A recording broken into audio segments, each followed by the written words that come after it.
kaming Nestle cream. Of course, Doreen. Carrot. Patatas. Pasas. Bawang sibuyas. Margarine. Sugar. Cheese. Tsaka meron din kaming cheese na naka-cubes. And of course, our spaghetti. Yan. Maliliit na mga cheese pang toppings lang yan. Tsaka yung sugar. Optional lang din yan. Pangdagdag lasa lang din. And then yung yung pasas, of course, pang design lang din yan. Ang nagpapasarap, nitin na natin yung margarine. Ayan, halu-haluin lang natin hanggang sa talagang tuluyan siyang matunaw.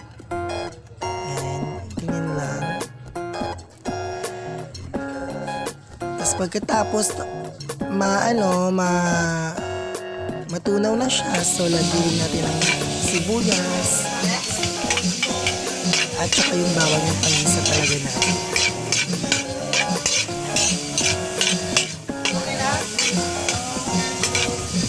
Pagkatapos isunod natin yung patatas kasi namumula na yung patatas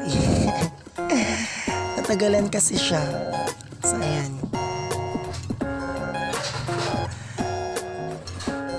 Nauna kasi siya kaya ayun, dapat kasi nakababad siya. Pagkatapos, isunod naman natin yung carrot. Ayan, ang nagpapakakulay sa ating white spaghetti. Nagpapasarap din, of course. Ayan, halu-haluin lang natin.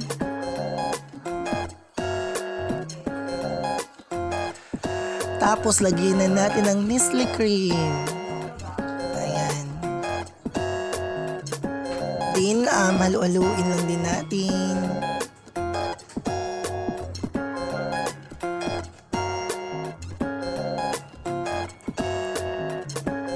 Next naman natin yung nagpapasarap sa atin, yung Doreen. O, diba? Sa mga mahilig sa mga sweet dyan, bagay talaga sa inyo to kasi medyo mas sweet lang din naman. Hindi, nasa sa atin lang din naman kung saktuan lang natin. Pero kung gusto niyo talaga na mas sweet, okay, it's up to you. Tapos, next na natin yung naka-cubes na cheese. Ayan, lulutuin natin yan. Ayan. Tapos yung pasas natin na nagpapakulay at nagpapakanda sa ating white spaghetti. Lagyan din natin ng sugar. Yun, yung sinasabi kong pag hindi pa kayo natamisan, lagyan nyo din ng sugar. Halu-haluin lang din siya.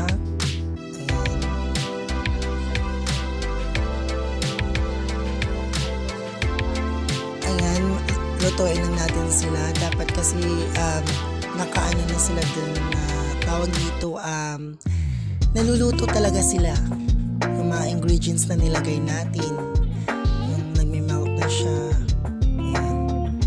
Pag medyo natunaw na siya or something, parang nag-sticky na yung sauce, lagyan din natin ng cheese na pang toppings. Ayan. Yung ginawa ko dyan, toppings so siya kunwari. Pero, hinalo ko pa din. O, diba? Ano lang, trip ko lang, ganun lang, charis. Diskarte ko yun. Hoy! Na pala yung spaghetti noodles ko na luto na siya. So, tinatransfer ko muna siya. And then, hinugasan ko muna siya sa tubig para naman mag-stop yung cooking process niya. Ayan. Saktong-sakto lang talaga yung noodles ko eh.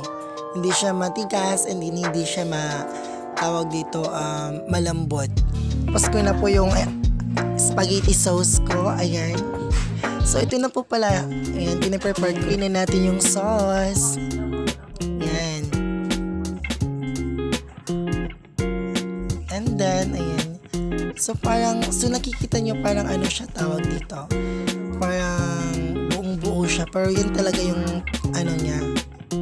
Tawag dito. Complete. Ito recipe niya. Uy! Joke lang. Pero ganun talaga yung niya. Tawag dito. talaga yung mukha ng white spaghetti natin. So, ayan. O, diba? Parang ang ganda niya tingnan. At saka, ano pa lang, tingin pa lang masarap na. O, diba?